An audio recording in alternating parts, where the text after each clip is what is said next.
I remember way back, 2003, January, when I joined Toastmasters. 6 months later, I found myself as the club president. Now, that's not unusual. People do that. And the day that I was elected, one of the old fellows in the club, and he was really old, I mean, he was older than me. He came up to me and he shook a craggy finger in my face. And he said, "Alan, remember this. As the executive goes, so the club goes. Think about it." And he walked on. He didn't say another thing to me that year. But his message was not only clear, it was very strongly received. I took that message to the first executive meeting. We realized as a group that indeed we did hold the key to the success of the club. We were the ones that were going to set the course. We weren't going to run everything, but we were going to set the course and show the speed that the club was going to go. There is a saying in Toastmasters which I think is incredibly important, and I'll probably mention it several times this morning. Every Toastmaster deserves to belong to a distinguished club. So when you set your course as an executive member and as an executive in its entirety, you do so with that in mind. So you people have the opportunity of actually increasing and enhancing the experience of the individual Toastmasters in your club. So it's not only a challenge and a responsibility, it's a huge opportunity.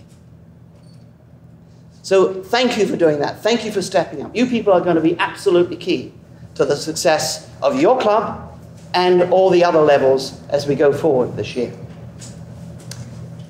When we think about the district and we think about Toastmasters in general, it's a bit like an inverted triangle, with the important people at the top to the bottom, where there are some important people, but they are few. So you can see the most important people in Toastmasters are the club members.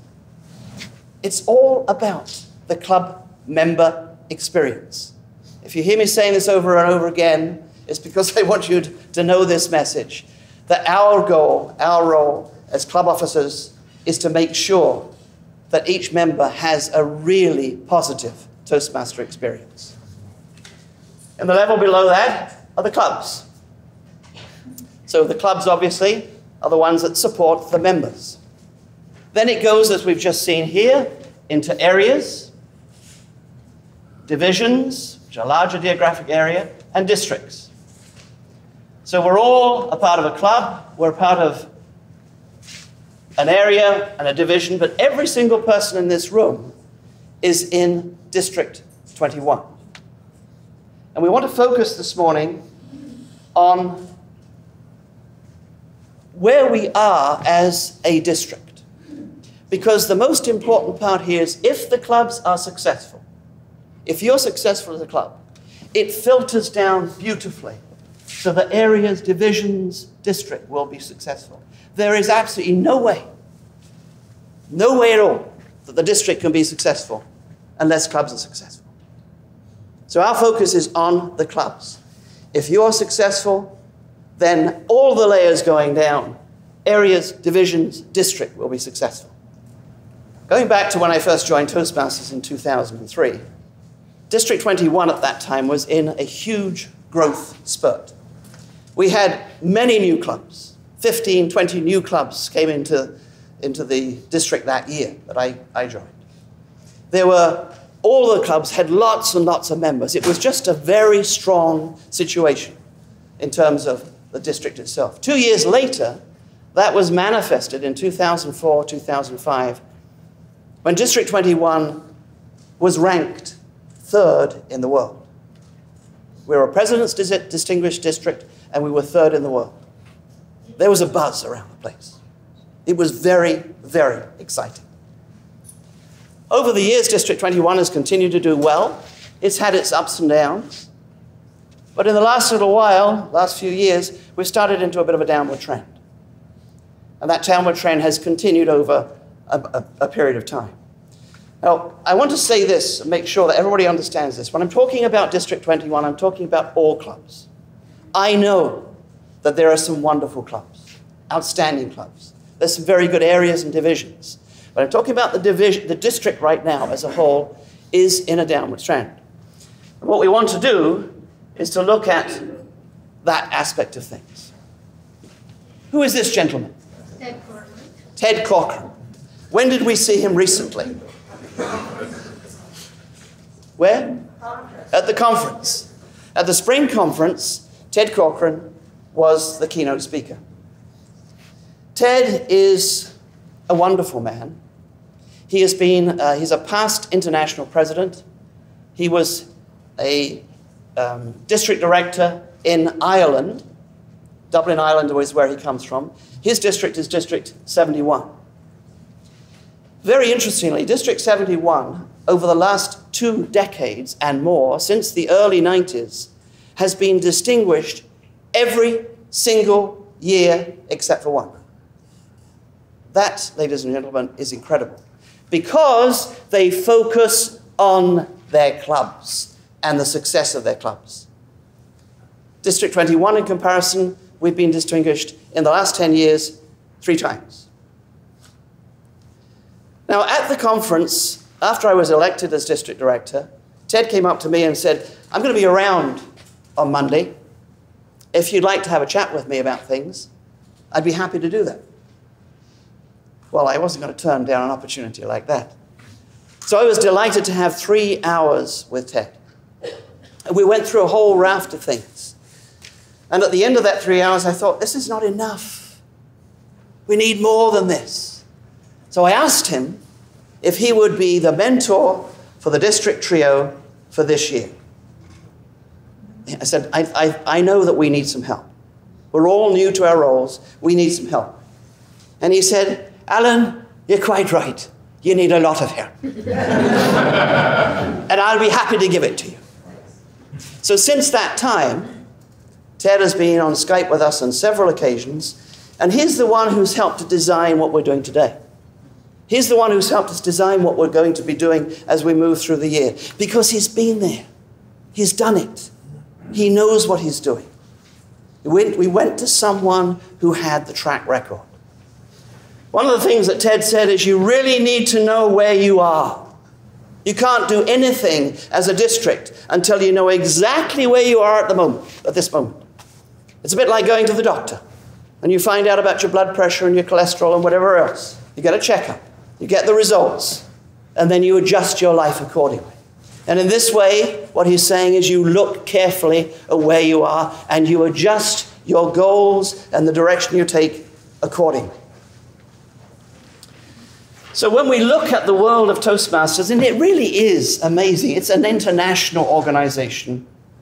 It's in 120 countries and more, over 330,000 Toastmasters around the world, and it's divided up into regions.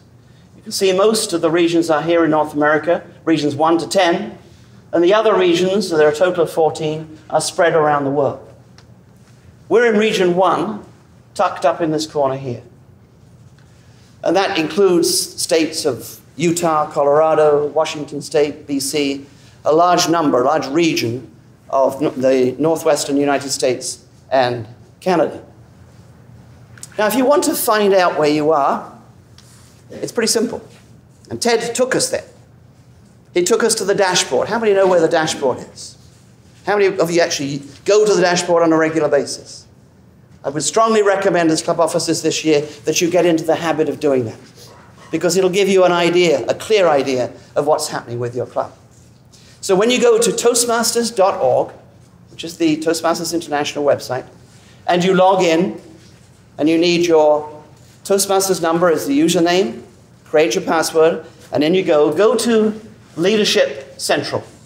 And when you get into Leadership Central, it will provide you with distinguished performance reports. Now this one is probably small for you at the back, so I'll just give you an idea of what this is. This looks a bit daunting, but after a while it's okay. This is Region 1. Region 1 is the region I was just mentioning, made up of 7 different districts.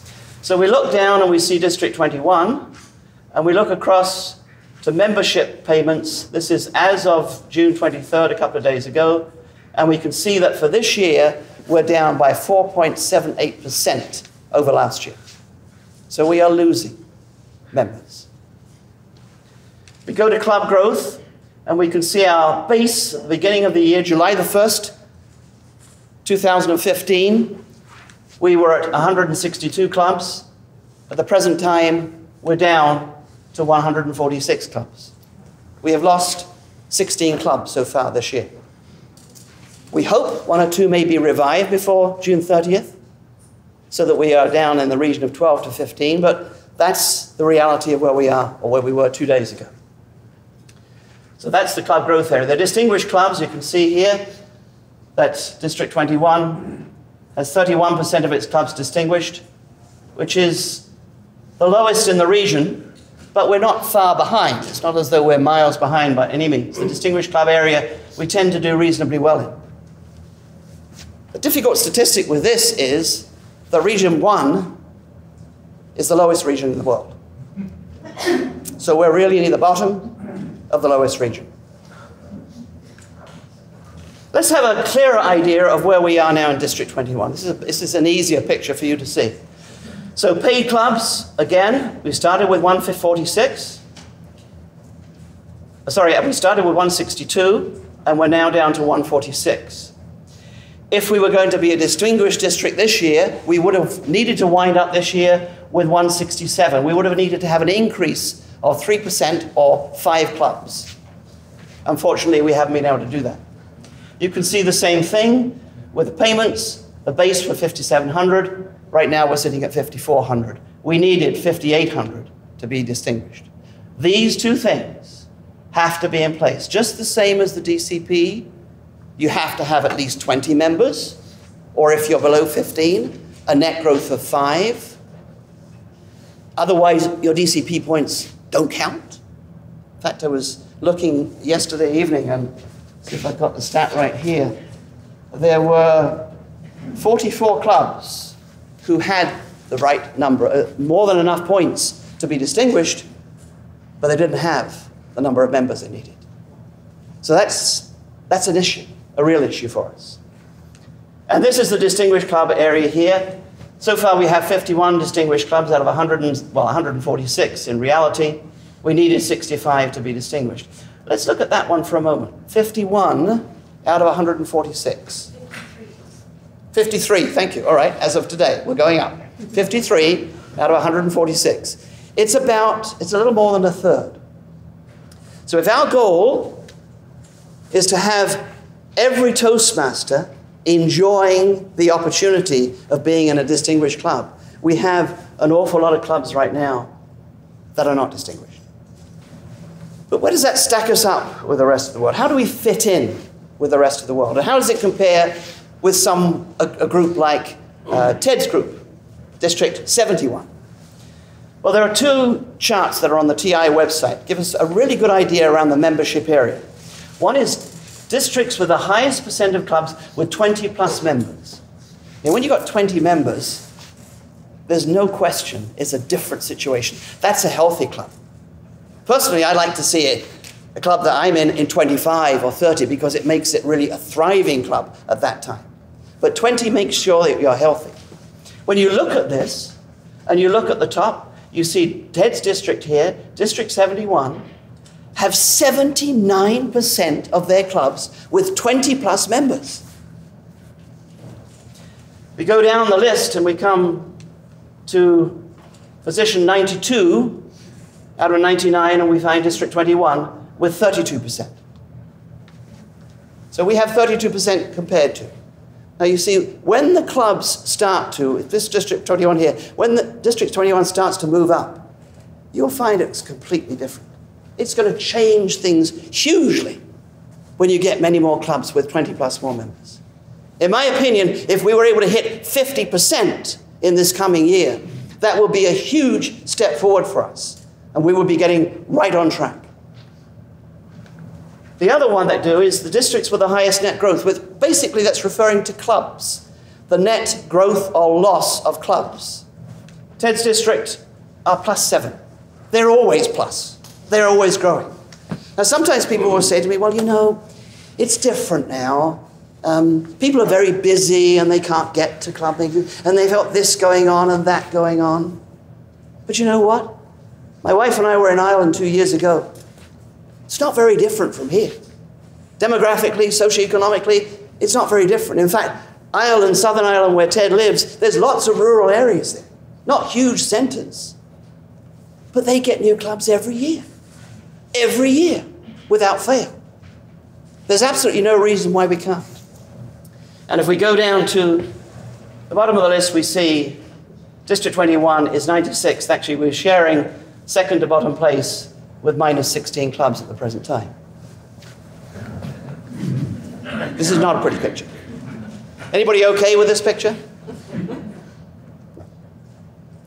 All of us want to belong to a really good organization.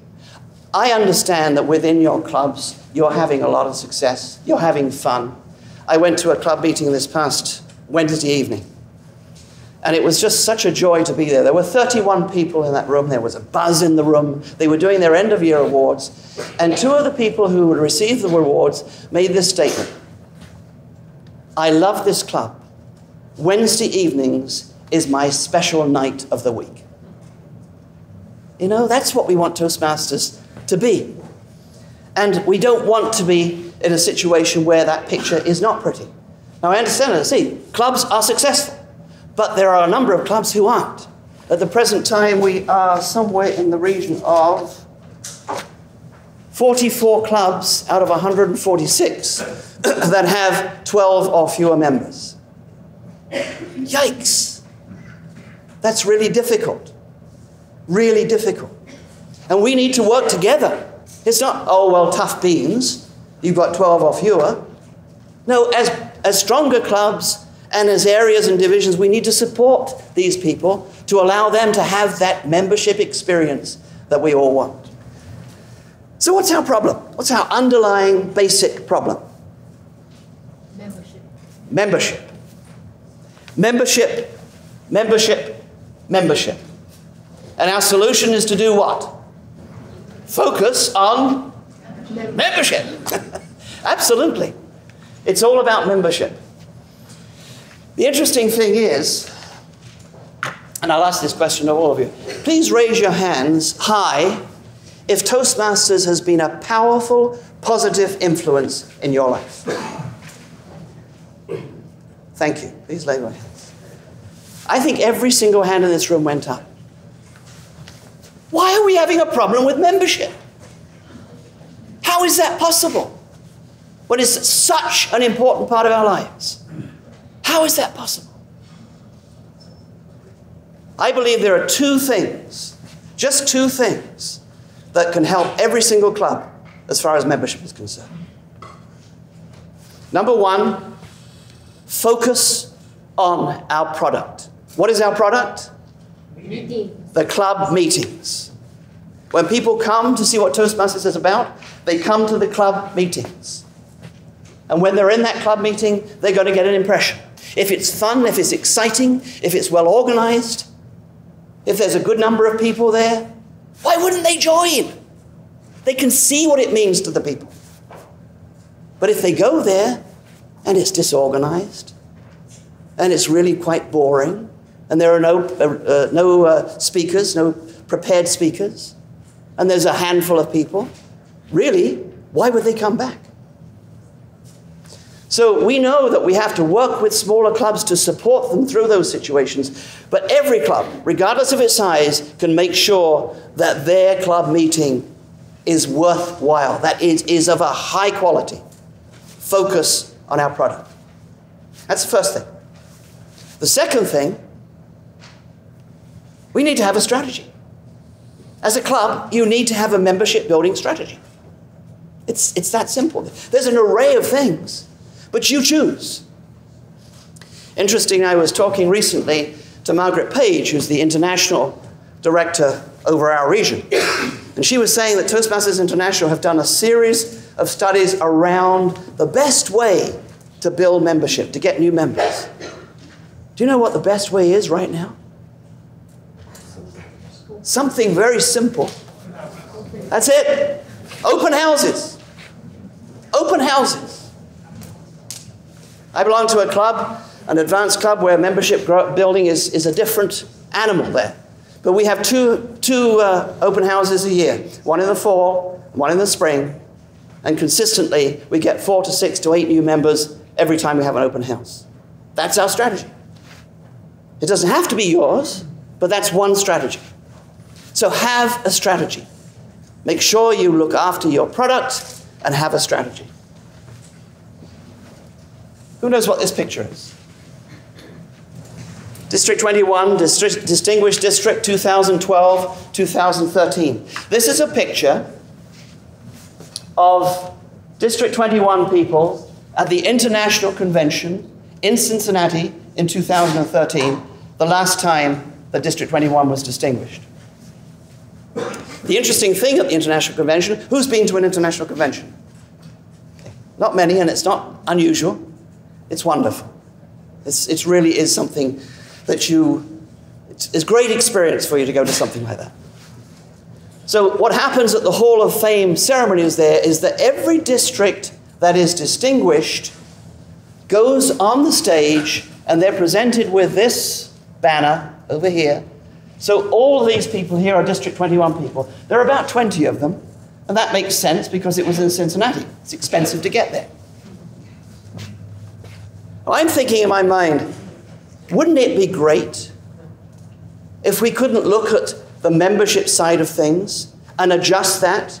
Because if we were to adjust it, District 21 could comfortably be distinguished in 2016, 2017. Where will the International Conference or Convention be held in 2017? Vancouver. That happens once every quarter century or whatever. It won't happen again in my lifetime. So this is a wonderful opportunity for us. So bear this in mind. We could, everybody in this room could, in August 2017, be on the stage at the International Convention with our banner. Who's in for that? Who's in for that? That's great. But we have work to do. And the work is needing to be done at the clubs. Forget, it's nothing to do with the district being successful. That's the outcome of the success of the clubs. The clubs are successful, it'll filter down beautifully from there.